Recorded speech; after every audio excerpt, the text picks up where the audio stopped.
Good morning, good afternoon, good evening. This is Professor Sistron, and I'm reaching out to the student body. Okay, students, not another one. Yes, indeed, I'm going to send you another video log. But this particular video log will be your discussion question for the 4th week. As you can see here, we are about to go into our 4th week. That means you will be halfway through the semester. Now my camera is up there, that's why I keep looking up there. My screen is right here.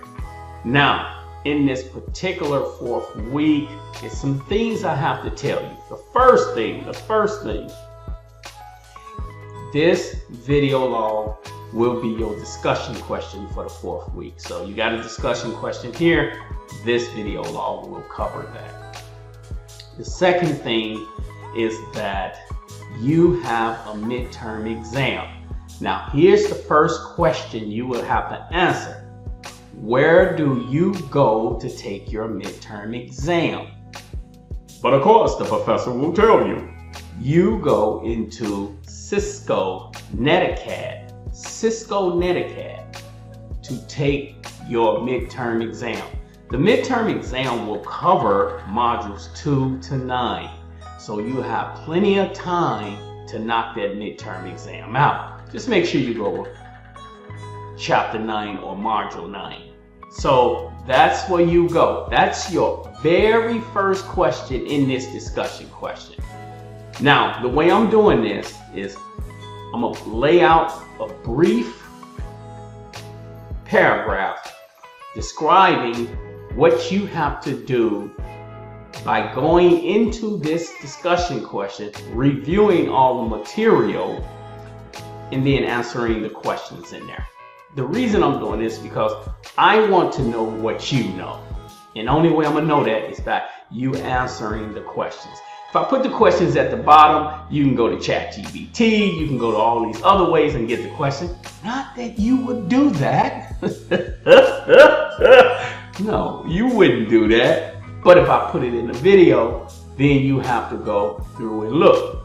So once again, your first discussion question is, where do you go to take your midterm exam? Now, list the questions. 1, 2, 3, 4, 5, 6, 7, or however many questions it is, and then answer them. Do not just give me a big paragraph with multiple questions in there and I have to sift through it like I'm a Sith Lord or something. I don't know, I've been watching Star Trek lately, but I have to sift through it like to find out the information. So line them up for me, people. Make it easy for me, like I'm making it easy for you.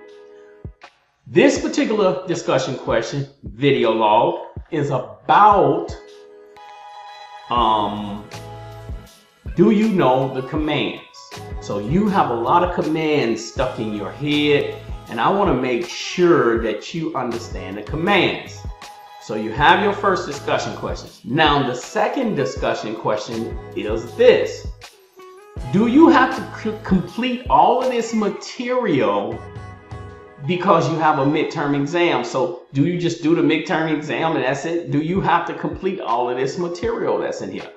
I'm asking that question for a reason. I think some of you are laughing right now saying, oh, we know why you're asking that question, Professor. So answer the question. The answer would be yes. You have to complete everything in here. But you'll be surprised. You'll be surprised what I receive from some students. So you have all this material and you have a midterm exam. Everything in this week must be completed. So you got a heavy load. And don't forget the module exam. Remember, everything must be completed. So that was the second question.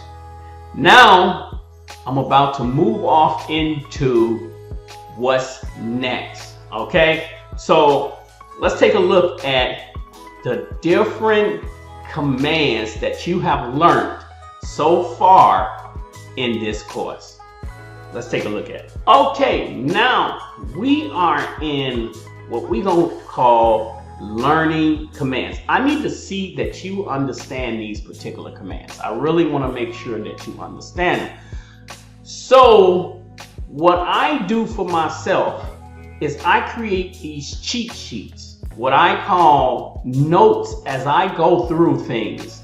And these were my notes, and I pulled them out and I said, you know what? I'm gonna walk through these notes with the student. I create one that is called a document written notes, a document that's describing all the information that I read.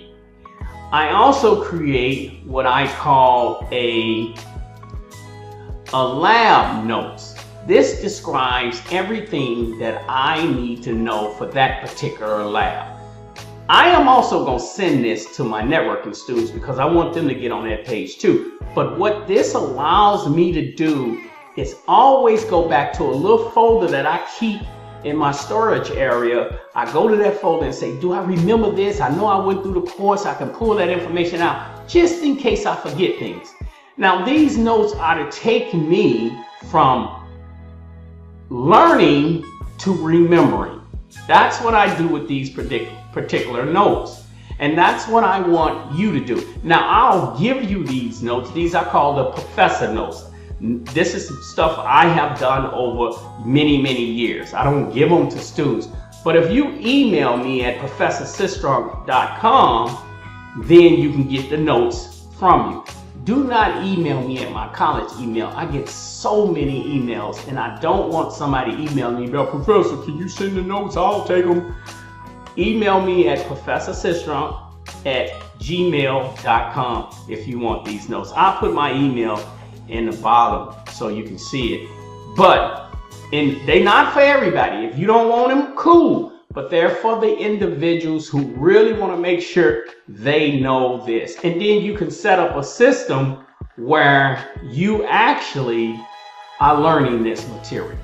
So I'm going to show you how I do it so you can create a system that works for you. Now, you may already have a system. Don't buck your system if you already have it. This is what I do. So as you can see, it says Chapter 1 Lab, Getting Orientated with Linux. Then it gives me, what is the subject of that chapter? Learning objectives. Well, understand what Linux is. Kernel, Visa, versus distribution. Access and identify the command line. Execute basic commands, safety. Then I lay out for the task things that I need to know. So I do this in every course I take, whether it's a super advanced course, because I'm doing a lot of them now, or it's just a basic course.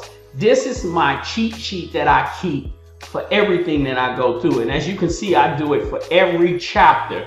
Just take what I call little nuggets that will allow me to remember. Like I said, if you want it, I'll give it to you. If you don't want it, cool, it's okay. But I'm going to show you why it becomes important. So I'm going to take this and slide it over here out the way, because you just saw some commands. Let me bring that back. I'm going to bring that back real quick. So you see, open the terminal, command, command, command, command. These are commands I need to know. So now if I go into my Linux, remember, I use Linux on my computer, right? And I go into Windows PowerShell, which I taught you already about a subsystem that Microsoft has created. And then I bring up WLS-D Ubuntu. Now this allows me to have Ubuntu. And this is chapter 1. So I need to know the first command. I need to identify the logger in user. So who is the user on this computer? We talked about that already. I just simply go, who am I? And that tells me the user on this computer. Now I'm using Microsoft Subsystem. We put you in an environment, a system that is called Netcad Linux, where you can't mess things up. See, I can mess things up on this computer, but where you at is in a contained environment where you can learn Linux freely without destroying things on your personal computer. But if you want subsystems, go back and check the other information that I gave you and set up subsystems. if you got a Windows computer. And you know, Apple people also have Linux too, because Apple is ran on Bash Linux. So it's the same thing. So let's not say Apple is special. But you have learned that Linux is everywhere. In order to be really dynamic in cybersecurity, you have to know Linux. Now, can you get a cybersecurity job without knowing Linux? Of course you can. But the person who knows Linux will move up through the ranks extremely fast. Now, I just typed in another command, another password. Wow. Another command. Every time I see this, I think password. But this identified current working directories. So that's what I did right here. And this was just the first chapter. So now the next one is going to be uname, and I'll keep misspelling it, so work with me, and -r, right? So I keep these notes to help me. Now here's the third question. The third question is, how many commands did Professor Sistrunk walk through? You remember the first, you remember the second, now that's the third one. How many commands? Write those commands down in your discussion question and tell me what those commands mean. I'm gonna stop telling you what they mean as we proceed. I need to know that you know what those commands mean.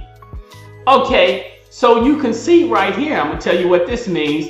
This is displaying the system Linux right here, just telling you what you're working with. And you can tell that I have this in Microsoft World version of Linux, and it also has Microsoft Standard. WS means Microsoft Subsystem. Okay, now I can use the cat command to effectively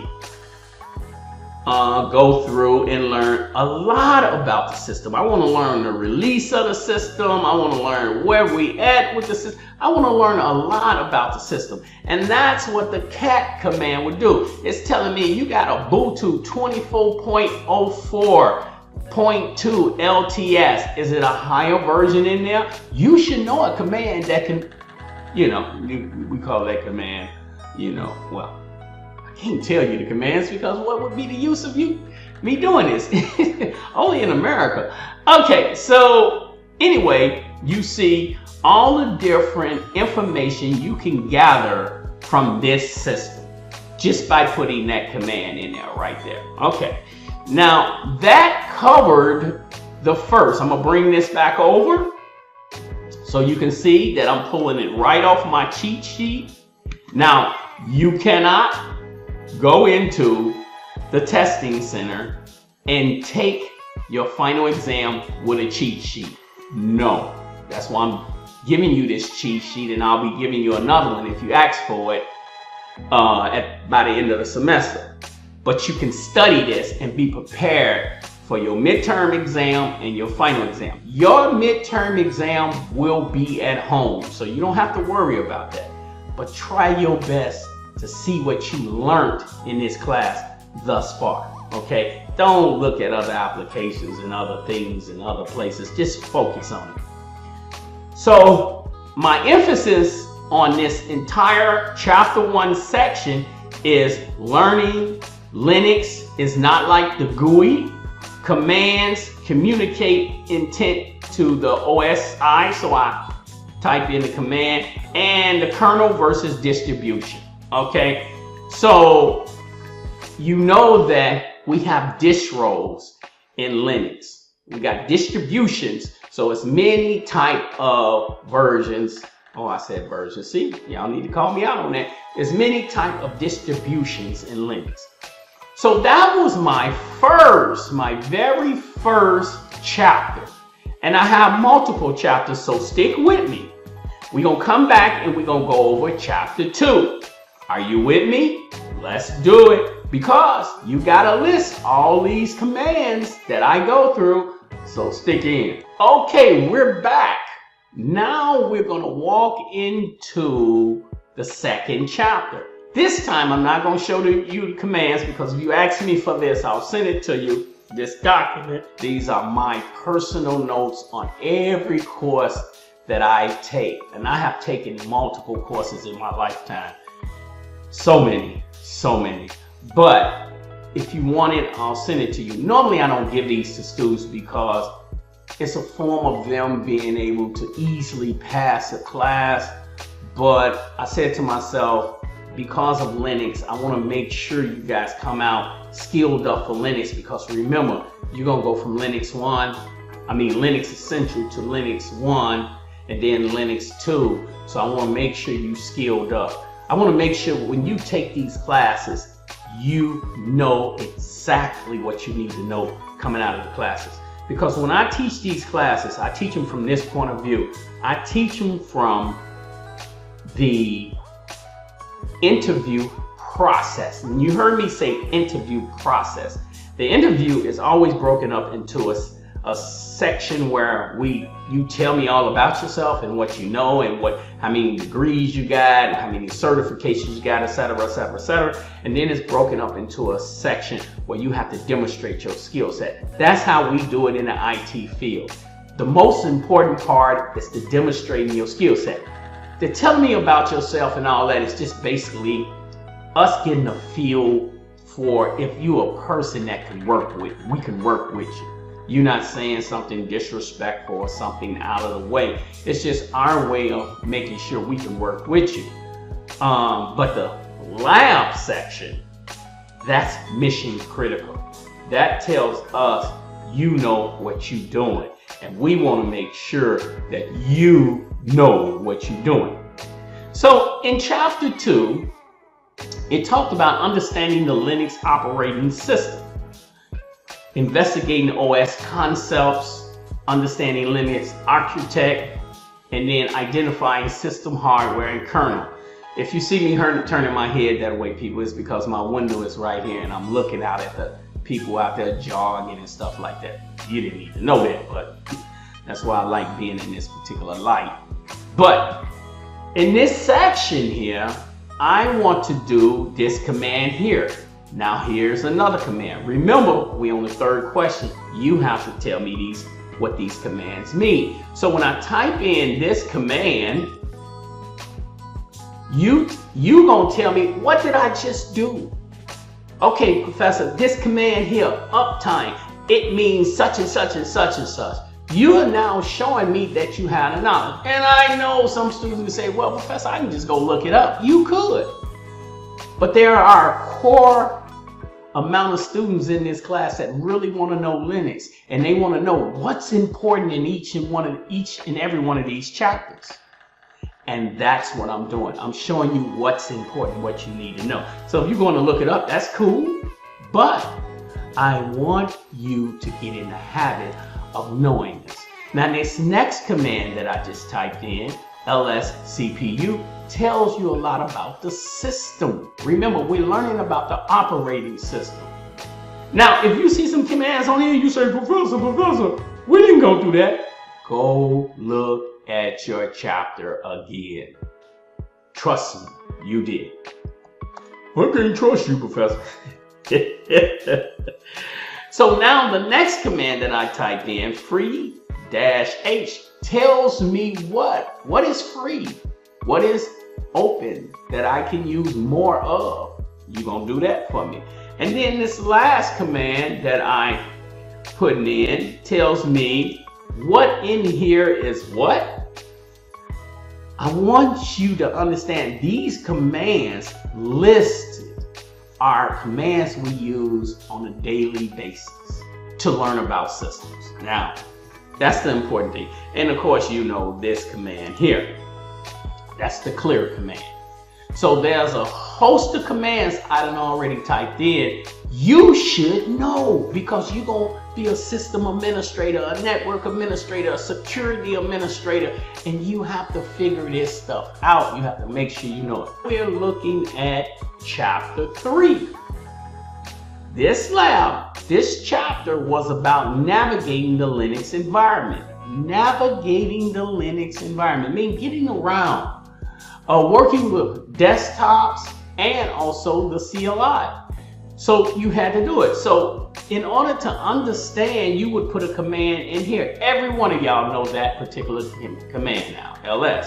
Now, I like to add my command in that I use all the time because sometimes I just don't want to try to figure it out. I type in ls-lla. That gives me everything because I like to know the security that's set on these systems. How these files are secure. So that's why I type that in. I won't type no other ls in but that one. But also I can actually go to a different file in here. I can go cd/etc, and that'll put me in a directory.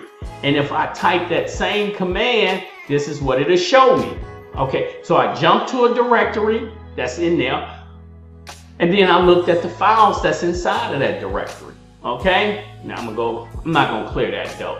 And then the last one is to go back. I said cd space and did this here. Now there's many ways I could have did it. I could have just did cd, or I could have put a little squiggly character, or many other things, but I like going that way to go all the way back. So that was chapter 3. It was easy. It was about file system hierarchy, hidden files, relative versus absolute files. It was simple. It was easy. Okay, so now I'm gonna do one more chapter. I'm gonna do chapter 4, then I'm gonna close it out, and then I'm gonna send this video log to you. So you only had 3 real questions. The 3 questions you know, but one of them was super important. It was about listing the information that I put on here with these commands. I need to know you know these commands. Now, if you're a progressive student from chapter 1 all the way to chapter 9, list all the commands you have learned in those particular chapters. And if you want my notes so you can see that we both on the same page, then just simply ask me and I'll send it to you via professorsistrom@gmail.com. I'm not going to send it to you no other way. So if you email my my college email, my work email, I'm not going to send it to you because I asked you to email me a certain way. Now, let's come back and go through chapter 4 together. Chapter 4, we're going to deal with files and directories, and then we're going to close out because I'm going to talk a little bit more, but we're going to close out and then move to getting this video log to you. And we're going to look at chapter 4 labs, and this is, like I said, files and directories. So I'm going to keep this real short. I'm going to move and just type in make, and we know what make directly is, and I'm going to create a file that, I'm going to create a directory that now I was right when I said I'm going to create a file, because you know that everything is our files inside of Linux. You know, everything is considered a file, but I'm making a directory right now. And if you wanted to see if that directory exists, it's right there, lab 4. I'm actually going to use another command called the touch command. And we know when we use the touch command, we normally are putting documents inside of these directories. So I'm going to go ahead and put that in there so you can see that.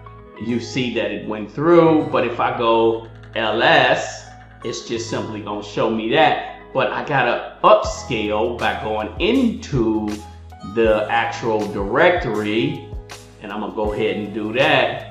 And now I'm in that directory, and if I do ls, you can see the file. Linux is simple. Remember, I gave you the scenario of the 2 cars, one automatic, one a manual. Linux is the manual. It allows you to control the speed, control the engine, control everything in the car. Windows is automatic. It just rolls on down the street. You take your foot off the gas, it's still gonna keep moving. Kind of dangerous. And you know what I'm talking about, because when you driving sometimes down the street, you notice something. You see these signs that says 35 miles per hour or 30 or 20, or you're in a school zone. And then you look at your meter and you like, whoa, I'm doing 50. So you know how you have to slow it down. Well, when you're working with a manual stick, you have to shift into those gears to speed it up.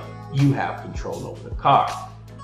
Now, I'm gonna type another one in here. I'm gonna come up out of here. I'm just gonna say CD, come out of there, and then I'm gonna go CP. You should know what CP is. Tell me you do, people. And I'm gonna go File. What I'm gonna do, see, it's hard not to say what I'm about to do because I always slip up. I want you to tell me what I'm doing here. Tell me exactly what Professor Sistrunk is doing here. You should know this now. It's going to be on your test, people. That's why I'm doing this. It will be on the test. Stick with me, Grasshopper. Okay, and then I'm going to hit enter. And it says I made a mistake. Now, this is good that I made a mistake because this gives me a chance to look at the file, and I see that I did lab 4. I'm checking my notes to see where I messed up. And I know I messed up somewhere in here, okay? And let me go back. Oh, no, that's correct. So I'm gonna bring this back up and see where I'm making my mistake at. Where am I making my mistake? I'm going, oh, I see, I didn't put the number here. No numbers. Okay, so let me do this right here. I'm gonna say 1. And I'm gonna say 2. Let's see if it works now. Voila. I'm glad it made that mistake because you will make a lot of mistakes, and I need you to make mistakes because the mistakes help you get better, good, excellent in this particular field and understand that. So make mistakes and don't be upset that you're making mistakes. You need those mistakes because when you get in the industry, you want to be flawless. And this is where you make the mistakes. When you're in the labs and you're doing these problems. I have so many students be like, I don't know why I'm doing it. Make the mistake, people. Just make it. And understand your mistake. That's the purpose behind it. You want to understand the mistake. Now, you see me doing another command here. And with this particular command, I am doing something that we consistently do in the Linux world. So you see the command. What is the MV command? What does that command do? What do the RM command do? So if I do this here, and I know I didn't show you that I almost said it. It's hard, it is hard, it's hard. But if I do that command there, what would RM do if I hit enter? Well, let's find out. I can do this and see what actually happened. Well, you should be able to tell me, what did I just do? What did that RM command do? So these are commands. I want you to explain to me what these commands actually do. You see, I'm using a Windows subsystem, so you know that you can go to any version. See, I did that again. I did that on purpose. Version, distribution of Linux, and make a correction. Okay, and use these same commands. Now, yes, some Linux have specific purposes, like Kali. That's a security world. And that close to the, when you take my third Linux class, we're going to talk about Kali because we want you to know Kali for those of you who are going into cybersecurity. Okay, so we just walked through various situations on how to use the command prompt. Like I say, I create these documents for myself. I create them so that I can begin to make sure no matter what course I go through, no matter what I'm studying, I'm in the know, and I can just refer back to my notes. I created 2 documents. If you want them, all you have to do is just go to Professor Sistrunk. I'll put it here so you can see it.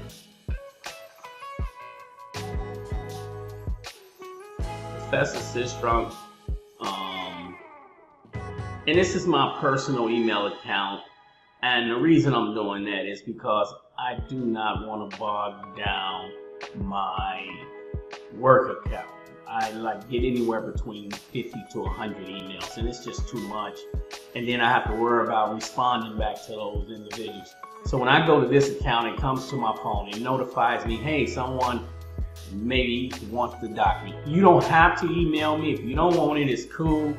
But the next things that it will cover is Chapter 5, viewing and editing files. If you click on this, if I send it to you and it just looks like this, just click on the link next to it. It'll give you the information. Chapter 6, permissions and ownership. Chapter 7, packet manager. And Chapter 8, processes. Now, I know some students may say, well, why don't you just email it to all of us? Well, this is my personal stuff. This is stuff that I utilize and I develop for myself. And maybe you don't want it. You know, so if you want it, just reach out to me at professorsisstrong@gmail. I don't know why I keep saying .com. I don't know where that's coming from, but you know what I'm talking about, right here. Professor Sistrom. Now, so let's go back. You got 3 questions. 1 question, you have to really respond to a lot of commands. You know that you got a midterm and a final. I am going to send this to my networking students so they can see what you guys are going through, just like you see what they're going through. And I just want to make sure that they know that when they jump into Linux classes, it's not that hard. It's easy and simple to do. I want you guys to do well on your midterm exam, but I want it to be where you actually do the midterm exam from the point of view of a person who really engage. Remember, the midterm exam is set up how the final exam will actually be. Only difference with the final exam, you have to go to the testing center. Now, if there's special circumstances, this is the time to let me know. Do not wait till the last week to come up with a special circumstance. If you know that you're going to have problems with the final exam, and I have everyone this week choosing the day and time they'll go take that final exam, you need to get in contact with me. It is not my job to get in contact with you. You need to get in contact with me, lay out the special circumstances so I can see if it weighs. If it don't weigh, get to that testing center. Do not mess with your day. Make sure you get up, you get prepared, you get to the testing center, and you take your final exam when it's time to go there. But for the midterm, sit home, relax, enjoy yourself, and learn the process. So you will see it when you go to the testing center. Only difference between the midterm and the final is 2 differences. 1, you'll go to the testing center, and 2, you'll be taking it in D2L. Yes, indeed, D2L. But with the midterm exam, and I hope I said final, that's the final exam, wait. But with the midterm exam, you'll be sitting at home and you'll be taking it on Cisco Netacap. So I have a lot of other things that I'm going to share with you when it comes to the final. So don't worry, you'll be in the know. This is Professor Sistrom. I hope that this helped you out.